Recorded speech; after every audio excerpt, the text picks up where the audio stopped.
Justice Yahya Afridi Pakistan के नए chief justice तैनात। वज़ारत कानून ने बासाब्ता नोटिफिकेशन जारी कर दिया। सदर मुमलिकत ने वज़ीर आज़म के एडवाइस पर तैनाती की मंजूरी दी। जस्टिस याह्या अफरीदी 26 अक्टूबर से चीफ जस्टिस का हल्फ उठाएंगे। वो 3 साल तक चीफ जस्टिस के ओहदे पर बराजमान रहेंगे।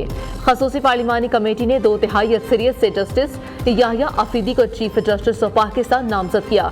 8 अरकान ने जस्टिस याह्या अफरीदी के हक में वोट दिया।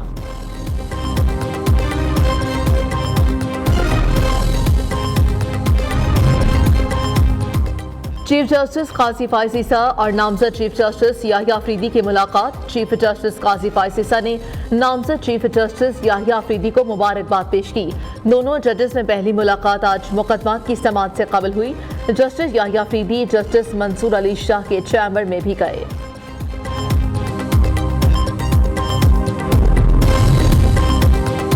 बैरिस्टर गौहर की ज़ेर सदारत तहरीक इंसाफ की कोर कमेटी का इजलास। नए चीफ जस्टिस ऑफ पाकिस्तान के साथ खड़ा होने का फैसला। बैरिस्टर गौहर ने कहा कि चीफ जस्टिस बनने की ऑफर कबूल करना या ना करना जस्टिस याह्या अफरीदी की सवाबदीद है। जस्टिस अफरीदी चाहे तो इनकार करें, चाहे तो कबूल करें। हम समझते हैं कि 26वीं आईनी तरमीम ही गैर आईनी है। हमारा मुतालबा था सीनियर मोस्ट को चीफ जस्टिस तैनात किया जाए। मुनहरिफ अरकान को नोटिस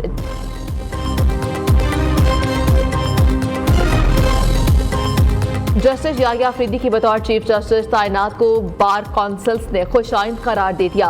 सिंध, लाहौर, खैबर पख्तूनख्वा, बहावलपुर और इस्लामाबाद बार कौंसल्स ने जस्टिस याह्या अफरीदी की बतौर चीफ जस्टिस तैनाती का खैर मकदम किया। बार कौंसल्स ने जस्टिस याह्या अफरीदी को जस्टिस बनने पर मुबारकबाद दी। पार्लियामेंट सुप्रीम पाकिस्तान के अदालती निज़ाम में बड़ी तब्दीली आ गई। पाकिस्तान की तारीख में पहली बार खसूसी पार्लिमानी कमेटी ने चीफ जस्टिस ऑफ पाकिस्तान की तैनाती की। इससे पहले सीनियर तरीन जज खुद ब खुद चीफ जस्टिस पाकिस्तान बनते थे। 26वीं आईनी तरमीम के बाद चीफ जस्टिस की तैनाती इख्तियार पार्लिमानी कमेटी को सौंपा गया। पार्लिमानी कमेटी में तमाम सियासी जमातों की मुतनासिब नुमाइंदगी थी।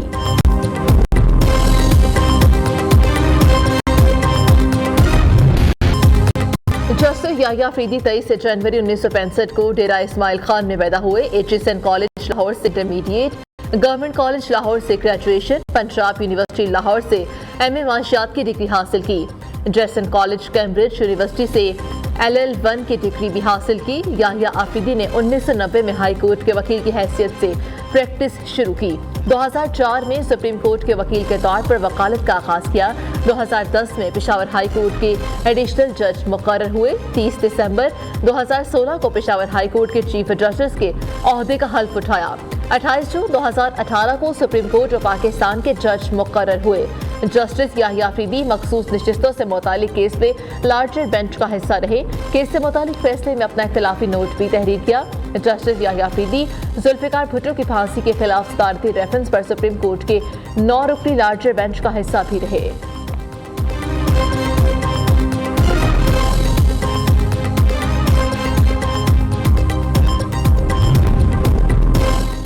तोशाखाना 2 केस में बुशरा बीबी की दरख्वास्त से जमानत मंजूर। जमानत पर रिहाई का मुख्तसर तहरीरी फैसला जारी।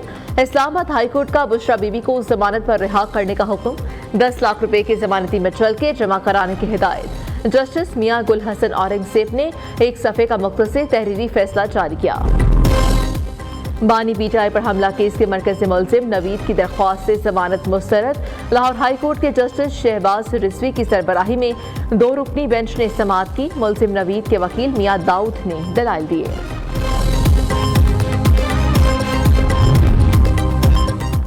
नयाब तरामीम केस में जस्टिस हसन अजहर रिजवी का इजाफी नोट। 22 सफ़ात पर मुश्तमिल इजाफी नोट जारी कर दिया गया। जस्टिस हसन अजहर रिजवी ने कहा, फैसले से मुत्तफिक हूँ लेकिन वजूहात की तौसीक पर खुद को कायल नहीं कर सका। अक्सरियती फैसले में असल मुद्दे पर खातिर ख्वाह जवाब फराहम नहीं किया गया। फैसले में साबिक जजेस के हवाले से गैर मुनासिब रिमार्क से गए। अदालती वक़ार का तकाजा है कि इख्तलाफ तहसीब के दायरे में रहकर किया जाए। सोशल मीडिया पर प्रोपेगेंडा, हरासानी और अफवाहें फैलाने वालों के गिर्द घेरा तंग। वफाकी काबीना ने national cyber crimes investigation agency rules की मंजूरी दे दी। साइबर क्राइम के खिलाफ सख्त कार्रवाई, डिजिटल राइट्स के तहफ़्फ़ुज़ का आगाज। रियासती इदारों और सरकारी शख्सियात के खिलाफ प्रोपेगेंडे पर भी सख्त कार्रवाई होगी।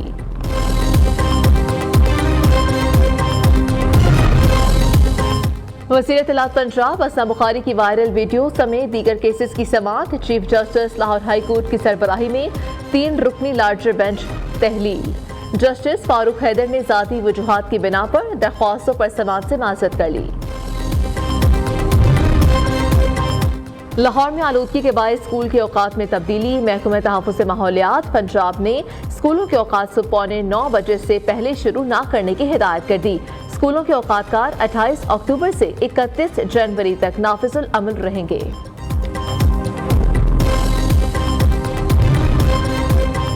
बिजली सारिफीन से कैपेसिटी पेमेंट्स का बोझ उतारने का मिशन। हुकूमत ने बिजली की कीमतों में 10 रुपए तक कमी का प्लान तैयार कर लिया।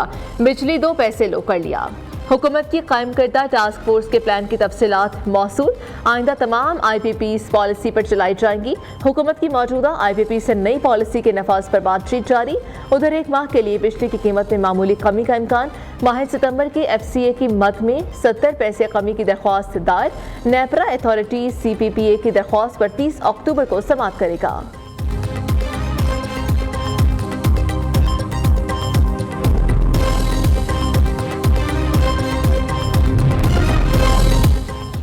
सिंध के जिले खैरपुर में गैस के नए ज़खायर दरियाफ्त। OGDCL के मुताबिक शाहोवन कुएं से 10 मिलियन स्टैंडर्ड क्यूबिक फुट यौमिया गैस के ज़खायर मिले हैं। 12,675 फुट तक ड्रिलिंग की गई। मईशत बहाली के लिए हुकूमत का एंटी स्मगलिंग क्रैकडाउन जारी। 13 अक्टूबर से 22 अक्टूबर के दौरान मुल्क भर से सिगरेट के 7,322 कार्टन, 71 मीट्रिक टन से जायद आटा बरामद। कपड़े के 184 थान, 160 लीटर ईरानी तेल और बड़ी मिकदार में चीनी कब्जे में ले ली। कानून नाफिज करने वाले इदारे मुल्क को मुश्किल वक्त से निकालने के लिए स्मगलिंग के खिलाफ कार्रवाइयां जारी रखने के लिए पुरअज़्म।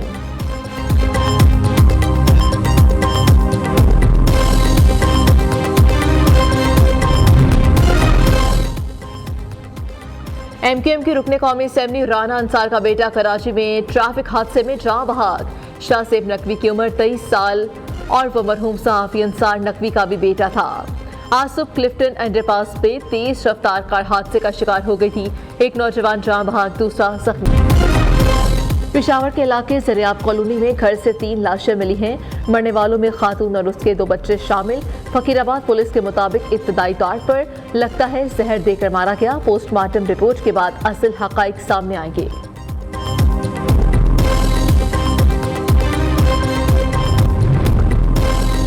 पाकिस्तान ने इंग्लैंड के खिलाफ तीसरे टेस्ट मैच की प्लेइंग 11 का ऐलान कर दिया। टीम में कोई तब्दीली नहीं की गई। शान मसूद कप्तान, साइम अयूब, अब्दुल्ला शफीक, कामरान गुलाम, साउथ शकील शामिल, मोहम्मद रिजवान, सलमान अली आखर, आमिर जमाल, नुमान अली, साजिद खान और जाहिद महमूद भी टीम का हिस्सा। दोनों टीमों के दरमियान तीसरा टेस्ट कल से रावलपिंडी में शुरू होगा। दोनों टीमों के दरमियान सीरीज 1-1 से बराबर है।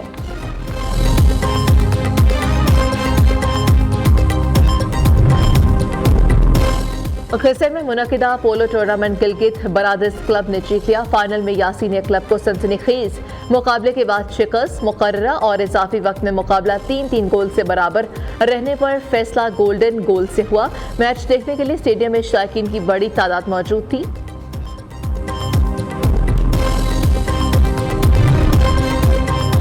नामवर अदाकार शफकत चीमा शदीद अलील शालीमार अस्पताल लाहौर के ICU वार्ड में दाखिल। शफकत चीमा को कुछ अर्सा कबल दिमाग की शरेआन की बीमारी लाहक हुई थी। अहले खाना ने कहा दिमाग की खून की शरेआन जम गई है, जिसकी वजह से शफकत चीमा कोमा में चले गए हैं।